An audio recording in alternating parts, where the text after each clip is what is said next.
Hello friends, कसे आहात सगळे? आय होप सगळे मजेत असणार आहे आणि आम्ही पण मजेत आहोत. तर आज आहे वटपौर्णिमा. तर सर्वात आधी माझ्या सर्व मैत्रिणींना वटपौर्णिमेच्या खूप साऱ्या शुभेच्छा. आणि आजचा व्लॉग स्पेशल असणार आहे. तर आजचा व्लॉग तुम्ही नक्की पहा. आवडला तर लाईक, शेअर आणि सबस्क्राईब करायला विसरू नका. तर चला आजच्या व्हिडिओला सुरुवात करूया. तर बघा, इथे माझी देवपूजासुद्धा झालेली आहे. आज आहे ना, मी पुरणपोळी बनवणार आहे आणि माझा पुरणपोळीचा निम्मा स्वयंपाक तर झालेला आहे. ते सुद्धा तुमच्यासोबत मी शेअर करणार आहे. तर आत्ता माझी हरभऱ्याची डाळ पण शिजलेली आहे. 3 शिट्ट्यामध्ये इतकी छान शिजली डाळ. तर आता मी ही डाळ एका चाळणीमध्ये काढून घेते. तर हे डाळ शिजवलेलं पाणी आहे, त्याची आपण आमटी करणार आहोत. तर ही मी अर्धा किलो डाळ घातलेली आणि फुगून एवढी जास्त झालेली आहे. आणि डाळ शिजवताना मी त्याच्यामध्ये थोडीशी हळद टाकलेली, त्यामुळे पिवळ्या कलरचं पाणी दिसतंय. आता ही डाळ मी एका पातेल्यामध्ये काढून घेते आणि याचं पुरण बनवण्यासाठी पुन्हा गॅसवर ठेवून देते. त्याच्यातली एक चमचाभर डाळ मी काढून ठेवलेली आहे आमटीमध्ये टाकण्यासाठी. आता ही डाळ मी गॅसवर ठेवलं आहे पातेलं. आता त्याच्यामध्ये मी गूळ टाकणार आहे. मी इथे पिवळा गूळ आणि काळा गूळ वापरणार आहे. तर अर्धा किलो डाळीच्या प्रमाणामध्ये मी इथे पाव किलो पिवळा गूळ आणि 100 ग्रॅम काळा गूळ वापरलेला आहे. अशा प्रकारे जर पुरण बनवलं तर पुरणाची टेस्ट खूपच छान येते. तुम्हीसुद्धा एकदा ट्राय करून बघा. म्हणजे फक्त पिवळा गूळ वापरण्यापेक्षा तुम्ही दोन्ही मिक्स गूळ जर वापरला तर पुरणाला वेगळीच चव येते. तर आता मी हे फक्त मिक्स करून घेणार आहे. गॅसची फ्लेम मोठीच आहे आणि पुरण छान शिजून देणार आहे.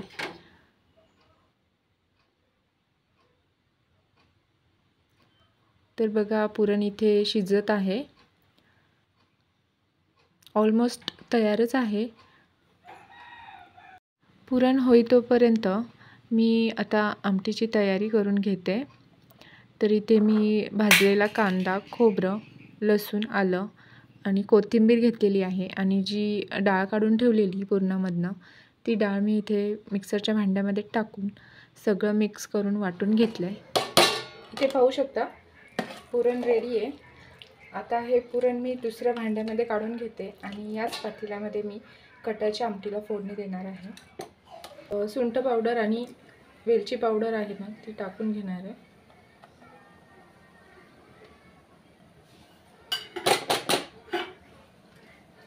आणि मिक्स करून हे आता काढून ठेवणार आहे.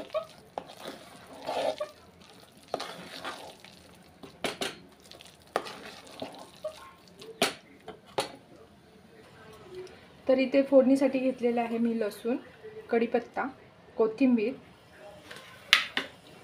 त्यानंतर मसाले घेतलेले आहेत. हळद, लाल तिखट, गरम मसाला आणि हा मसाला आहे, एव्हरेस्टचा मसाला आहे हा.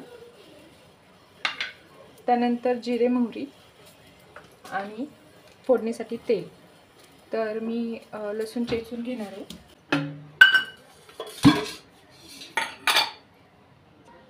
पातेलं गरम करायला ठेवलं आहे. त्याच्यामध्ये तेल टाकणार आहे.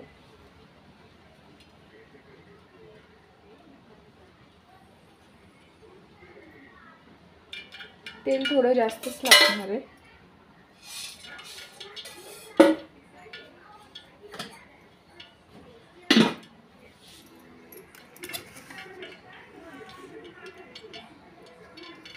आणि इथे एका साईडला मी पाणी गरम करायला ठेवले. जे आपण मसाला वाटलेला होता त्या मिक्सरच्या भांड्यामध्ये पाणी टाकून ते इथे गरम करायला ठेवले टोपामध्ये. तर इथे व्हिडिओ रेकॉर्डिंग बंद झाल्यामुळे मी फोडणीचा जो व्हिडिओ आहे तो शूट करू शकले नाही. पण मी थोडक्यात सांगते.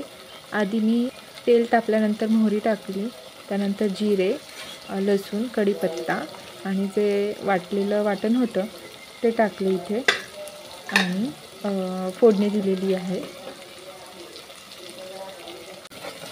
आता हे छान परतून घेतलं आहे. तर ह्याच्यामध्ये मी सगळे मसाले टाकून घेत आहे. आणि पुन्हा एकदा छान तेल सुटोस्तोपर्यंत परतून घेणार आहे.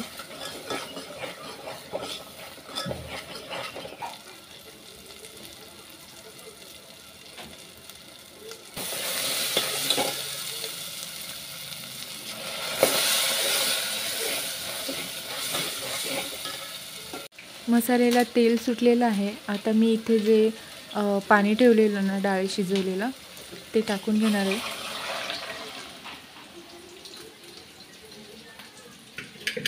आणि साईडला जे गरम पाणी करायला ठेवलेलं त्यातलं सुद्धा मी पाणी आमटीमध्ये टाकून घेणार आहे. मस्त अशी आमटीला फोडणी बसलेली आहे.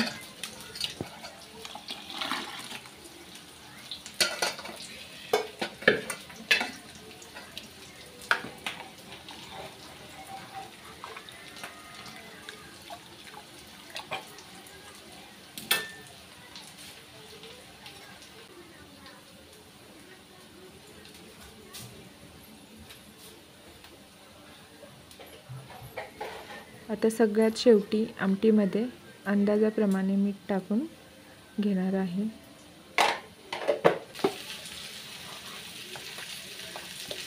आणि इकडे बटाट्याची भाजी सुद्धा रेडी आहे.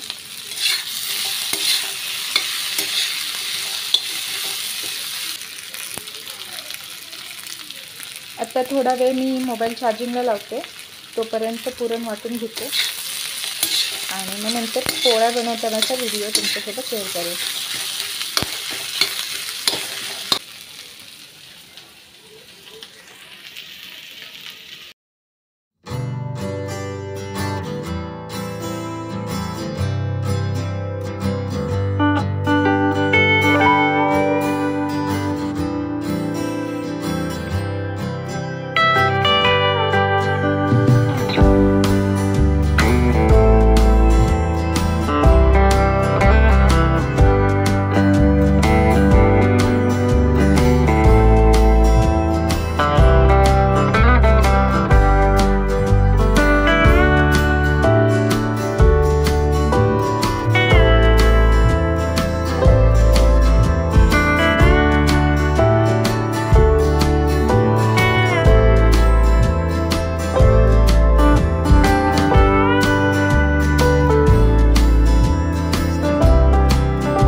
पुरणपोळीचा स्वयंपाक करून झालेला आहे. आत्ता मी वटपौर्णिमेसाठी तयार झालेली आहे आणि वटपौर्णिमेचं पूजनसुद्धा तुमच्यासोबत शेअर करणार आहे. मी वटपौर्णिमा आम्ही घरच्या घरीच साजरी करतो. इथे कुठेही वडाचं झाड नाही आहे, त्यामुळे आम्ही घरच्या घरीच सेलिब्रेट करत असतो.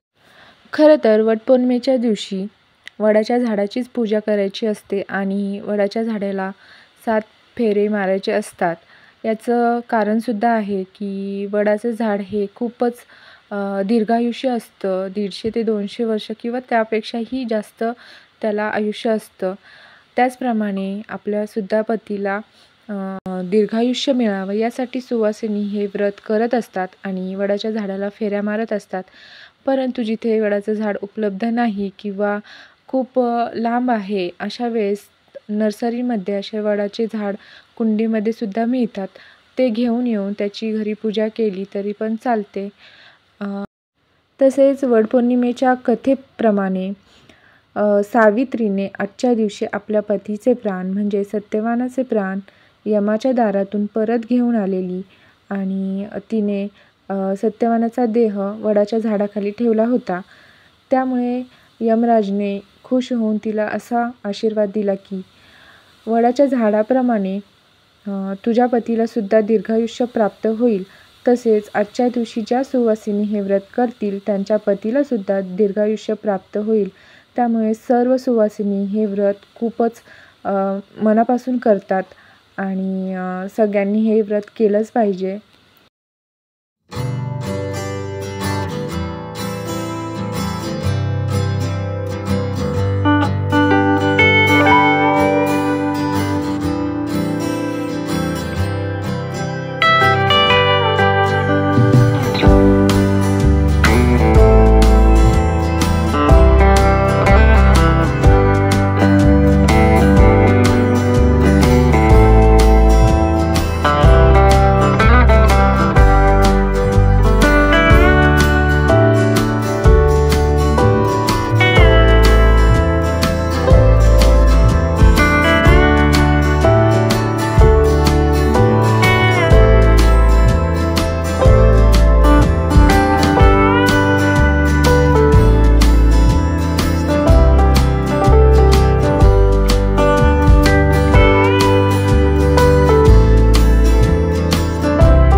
फ्रेंड्स, आत्ता माझा नैवेद्य बनून झालेला आहे आणि नैवेद्यसुद्धा दाखवलेला आहे आणि आजचा व्हिडिओ मी येथेच एंड करते. तुम्हाला जर व्हिडिओ आवडला असेल तर व्हिडिओला लाईक करा, शेअर करा आणि सबस्क्राईब करा. भेटूया नेक्स्ट आणि छानशा व्हिडिओमध्ये. तोपर्यंत काळजी घ्या. Bye bye. आंबा बघा कसा खातोय. वडाला पुजलेला आंबा घेऊन आलाय पत्र्यावर आणि खातोय बघा कसं.